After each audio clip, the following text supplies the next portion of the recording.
Okay, let's kick things off with a pretty staggering number. $28 million. That is the reported value of Caitlin Clark's record breaking Nike endorsement deal, which, by the way, even includes her very own signature shoe. It is literally the most lucrative endorsement deal for a women's basketball player in history. But then, you contrast that massive eight-figure endorsement with her first-year WNBA rookie salary, which is just $76,000. That instant cognitive dissonance, that massive gap between her commercial marketability and her base league salary, really perfectly frames our explainer today. Because we are looking at a system that's in the midst of a total radical transformation. Welcome to the explainer. Today, we're diving into how the absolute explosion of athletes like Caitlin Clark isn't just about making great basketball shots, it's actually signaling a massive macroeconomic shift. Women's sports are at a global inflection point right now, transforming from what was historically seen as a niche interest into a really powerful, high-growth economic engine. So here's our roadmap for today. 1. The Caitlin Clark effect. 2. Local Clarkonomics. 3. A billion-dollar shift. 4. Sports as an asset class. And 5. The two-career timeline. Let's trace the ripple effect of all this capital. All right, let's jump right into Section 1. The Caitlin Clark effect, and specifically, the bidding war. The market for a truly generational talent is just unprecedented. Look at how this escalated. Puma actually bowed out early when they realized the bidding was simply going to start at $3 million annually. Adidas then offered $6 million over 4 years. Under Armour stepped up with a massive $16 million offer, but Nike ultimately secured her signature with that reported $28 million contract. This wasn't just a standard sneaker deal. These legacy brands were engaging in a high-stakes bidding war because they fully recognized the sheer gravity of her consumer influence. Moving on to Section 2, Local Clarkonomics, the regional ripple. So the sheer volume of fans her presence catalyzed is literally staggering.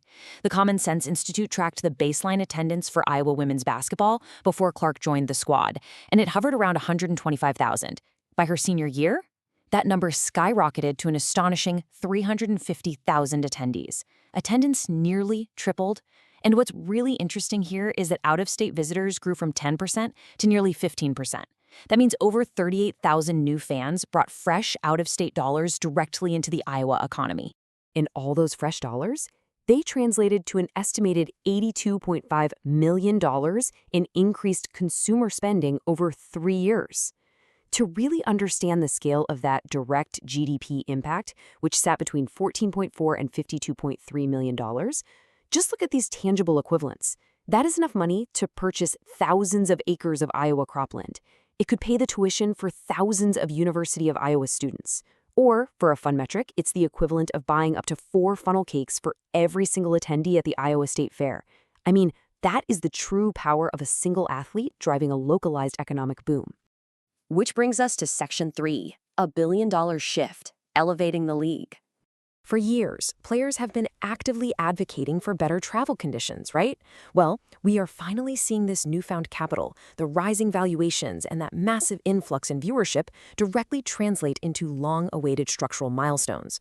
For example, the WNBA is successfully moving to full-time charter flights this season. When you have record-breaking audiences driving up ticketing revenues, which, by the way, soared by 60% across the NWSL and WNBA, that intense consumer demand literally forces infrastructural evolution. All right, Section 4, Sports as an Asset Class, the Institutional View. Big financial players are watching this extremely closely. As Stacey Sonnenberg from Goldman Sachs points out, the evolution of sports is creating massive growth opportunities.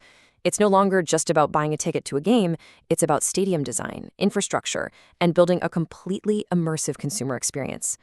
Institutions realize that the consumer demand we just talked about is driving unprecedented infrastructural investments, and they absolutely want in on the ground floor. Now, what's really fascinating about the institutional perspective is exactly how these sports investments operate within a larger portfolio. They show remarkably low or even negative correlations to traditional asset classes. So while commodities are at a negative 21% and real estate sits at a negative 9% correlation, sports hold their own. This means that even amid broader economic downturns, sports investments have demonstrated incredible resilience because consumer demand for them just remains so strong and non-cyclical. And if you think that's interesting, the returns over the last 2 decades are even more compelling. Major U.S. sports teams have appreciated roughly 13% annually over the last 20 years. Compare that to the S&P 500, which has historically shown about an 8% annual growth. Sports are significantly and consistently outpacing traditional U.S. equities. But we have to remember that behind all these massive financial charts, the skyrocketing valuations, and the negative correlation models are actual human beings. LPGA World Number 2 Nelly Korda notes that passionate people give 100% to push themselves. These athletes are incredibly disciplined, resilient leaders. Their high-performance mindsets, honed through elite competition, make them a super exciting talent pipeline, not just for the leagues themselves, but for the corporate and financial world post-retirement. Okay, our final section, number 5, the two-career timeline. Win now, wealth later. Goldman Sachs outlines this brilliant framework for this unique journey. Because an athlete's physical peak is pretty short, they face what's called a wealth creation sprint. They're thrust into a very narrow window of massive earnings through salaries and exploding NIL deals, often in their early 20s. This requires immediate immense financial literacy and strategic planning. Why? Because it has to set them up for step 3, a much longer secondary professional career after they retire from the sport. Financial advisors are rushing into this space right now because helping a 22-year-old superstar navigating a multi-million-dollar sprint is a completely different ballgame than your traditional retirement planning. And guys, the pie is only getting bigger.